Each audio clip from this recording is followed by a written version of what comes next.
আমরা কথা বলেছিলাম প্রার্থীপদ ঘোষণার পর পুরুলিয়ার বর্তমান সাংসদ জ্যোতির্ময় সিং মাহাতোর সঙ্গে। তিনি এবারও প্রার্থী হচ্ছেন পুরুলিয়া থেকে। বিজেপির কি প্রতিক্রিয়া দিলেন আমাদেরকে একবার শুনে নেব। প্রার্থী কোনো বিষয় নয়, মেন হচ্ছে মাননীয় প্রধানমন্ত্রী নরেন্দ্র ভাই মোদীকে পুনরায় 400 আসন নিয়ে আর প্রধানমন্ত্রী বানানো। প্রার্থী পুরুলিয়াতে কি হচ্ছে না হচ্ছে এটা বড় ফ্যাক্টর না, আমি হচ্ছি কিংবা হচ্ছি, কিন্তু সব জায়গাতে প্রার্থী একজনেই, সেটা হচ্ছে মোদীজি। মোদীজি হচ্ছে আসল আমাদের প্রার্থী, মোদীজিকেই আমাদেরকে প্রধানমন্ত্রী করতে হবে, এই টার্গেট নিয়ে আমরা এগোচ্ছি। বিপক্ষে যারা আছে তাদের তো প্রধানমন্ত্রী পদপ্রার্থীকে সেটাই বলতে পারছে না। কংগ্রেস পার্টি বলছে রাহুল গান্ধীকে, আর তৃণমূল বলছে খড়গেকে। ওরা কনফিউজ আছে। সরকার এই মুহূর্তে জগন্নাথ সরকার বর্তমান সাংসদ রানাঘাটের, যিনি আবার প্রার্থী হয়েছেন রানাঘাট থেকেই, তিনিও আমাদের সঙ্গে রয়েছেন টেলিফোন লাইনে। আমি কথা বলবো জগন্নাথ বাবুর সঙ্গে। জগন্নাথ বাবু আরও একবার প্রার্থী হলেন, আজকেই প্রধানমন্ত্রী সভা করে গিয়েছেন, প্রধানমন্ত্রীর সঙ্গে ছিলেনও আপনি মঞ্চে, দেখলাম আজ দুপুরবেলা, তারপরেই বিকেলবেলা আপনার নাম ঘোষণা। প্রাথমিক প্রতিক্রিয়া কেমন লাগছে? খুবই ভালো লাগছে। আর সবচেয়ে ভালো লাগছে জনগণ যে সার্ভেতে আমার সপক্ষে মত প্রকাশ করেছে। আমি যে তাদের জন্য 5টা বছর সঙ্গে ছিলাম, করোনা থেকে শুরু করে প্রতিদিন তাদের সঙ্গে ছিলাম এবং ভবিষ্যতেও থাকবো।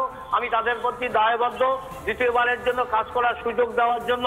আমি অশেষ যেমন জনসাধারণকেও আমার প্রণাম, নমস্কার, ভালোবাসা জানাই।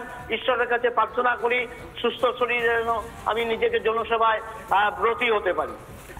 জগন্নাথবাবু, যখন আপনি এবার রানাঘাটে প্রচারে বেরোবেন, নিশ্চিতভাবে আপনার কাছে সিএ এর কথা আসবে এবং প্রধানমন্ত্রী বলেই দিয়েছেন, কথাও দিয়ে গেছেন যে সিএ হচ্ছেই, সময়ের অপেক্ষা, এই মাসেই সিএ হচ্ছে নির্বাচন ঘোষণার আগে। নির্বাচনী জনসভাগুলোতে যখন যাবেন তখন কি কোথাও একটা তৃপ্তি কাজ করবে, কথা রাখতে পেরেছেন বলে? হ্যাঁ, সবচেয়ে ভালো লাগছে সিএ ব্যাপারটা। 2014 পর্যন্ত আমাদের প্রধানমন্ত্রী ছিলেন উদ্বাস্তুরা, 2014 আগে যারা এসছে তাদের আমি পাল্টা প্রশ্ন করেছিলাম পার্লামেন্টে দাঁড়িয়ে প্রথম, যে কেন 2014 দ্বিজাতি তত্ত্বের দেশভাগ, স্বাধীনতা আন্দোলনের ওপারে বহুত বাঙালি, তার উত্তরসূরি এদেশে এসে কেন উদ্বাস্তু হয়ে বসবাস করবে? আজকে আসলেও দিতে হবে, ভবিষ্যতে আসলেও তাদের দিতে হবে, এই দাবি জানিয়েছিলাম। তাই সিএরও আবার পরবর্তীকালে 2014 নয় আপডেট করার কথা দিয়েছেন মোদীজি। সেই জন্য মোদীজিকে আমার সহস্র প্রণাম এবং ভারতীয় জনতা পার্টিকে আমার বলি আমার কৃতজ্ঞতা প্রকাশের কোনো ভাষা নেই। ভারতীয় জনতা পার্টি গ্রাসরুটের একজন গরিব ঘরের সন্তানকে আজকে পার্লামেন্টের সদস্য বানায়, এটা বিজেপি ছাড়া অন্য কোনো দল হয় না।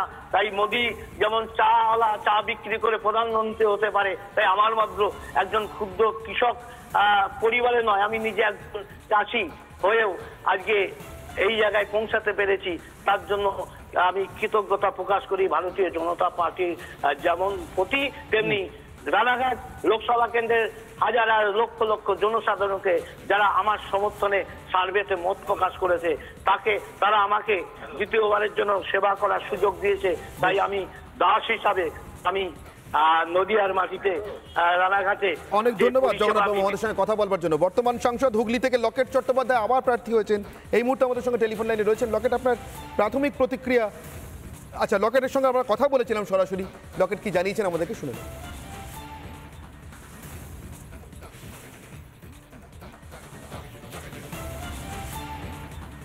আপনার নাম চূড়ান্তভাবে ঘোষণা করে দিল, হুগলির প্রার্থী হচ্ছে লকেট চ্যাটার্জি, কি বলবেন? ধন্যবাদ জানাই প্রধানমন্ত্রীকে, নেতৃত্বকে, কেন্দ্র এবং রাজ্যকে ধন্যবাদ জানাই আমাকে আবার হুগলিবাসীর জন্য সেবা করবার আরও সুযোগ দেওয়ার জন্য।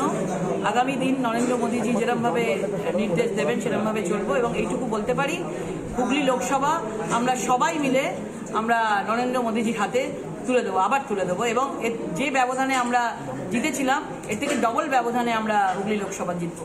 আমার ওপরে আস্থা রাখতে পেরেছেন যাদের আজকে 195 জন প্রার্থীর নাম আজকে চূড়ান্ত করেছেন উনি, এবং তাদের উপর আস্থা রেখেছেন আবার দ্বিতীয়বারের জন্য, এটাই আমাদের বড় কথা।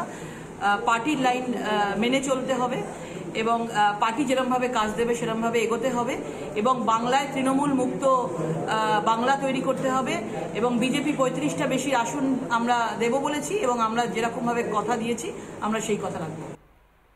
এই মুহূর্তে মুর্শিদাবাদে বহরমপুর থেকে প্রার্থী নির্মল সাহা সরাসরি আমাদের সঙ্গে রয়েছেন। কথা বলবো নির্মল বাবুর সঙ্গে। নির্মল বাবু, অধীর রঞ্জন চৌধুরী একসময় মিথ হয়ে যাওয়া, এখনো পর্যন্ত অবশ্যই মিথ তিনি, কিন্তু তার মার্জিন প্রত্যেক ভোটে কমছে, শেষ ভোটেও কমেছে, অনেকটা কমেছে। বহরমপুরে কি এবার অন্য কিছু হতে পারে? করা হয়েছে এবং আমি অন্তর থেকে এটা গ্রহণ করেছি এবং আমি মনে হয়েছে আমার যে পশ্চিমবঙ্গের যে অবস্থা, যে নীতিহীনতা, স্বাস্থ্য, শিক্ষা, বিচার ব্যবস্থা, আইন ব্যবস্থা যেভাবে ভেঙে পড়েছে, সেখানে আমাদের মতো শিক্ষিত মানুষ যদি এই ব্যবস্থার মধ্যে না ঢুকি এবং আমরা যদি যে পলিসি আছে সেটার মধ্যে না ঢুকি, তাহলে দেশটা আরও খারাপের দিকে যাবে।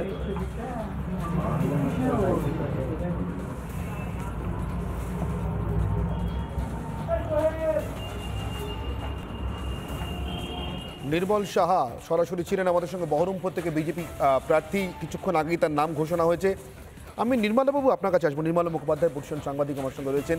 প্রথম প্রার্থী তালিকা ঘোষিত 20 জনের, একটি মাত্র ক্ষেত্র ছাড়া আলিপুরদুয়ার, কোথাও জয়ী প্রার্থী বদল করা হয়নি এবং আলিপুরদুয়ারও এলেন মনোজ টিগ্গা, আরেকজন জয়ী বিধায়ক।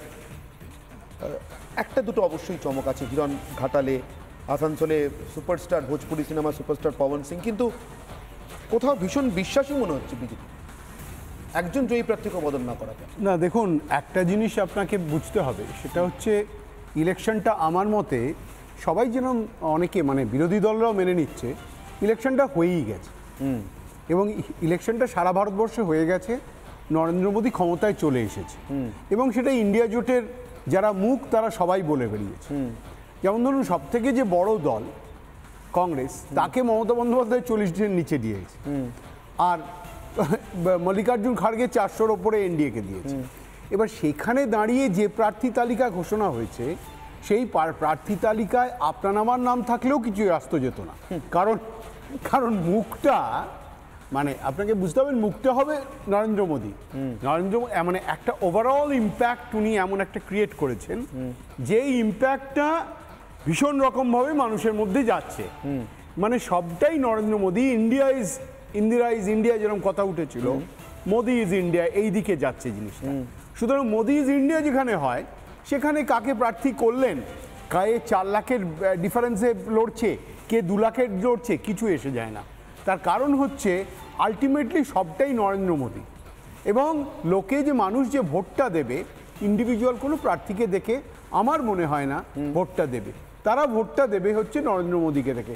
আজকে কৃষ্ণনগরের জনসভায় আপনি যা দেখেছেন, এরপরে আর কিছু যদি বলার থাকে আমি খুব অবাক হব। তার কারণ হচ্ছে, এই প্রথম দেখলাম একজন প্রধানমন্ত্রী তিনি ভিড় সামলাচ্ছেন এবং সেটা স্টেজ থেকে।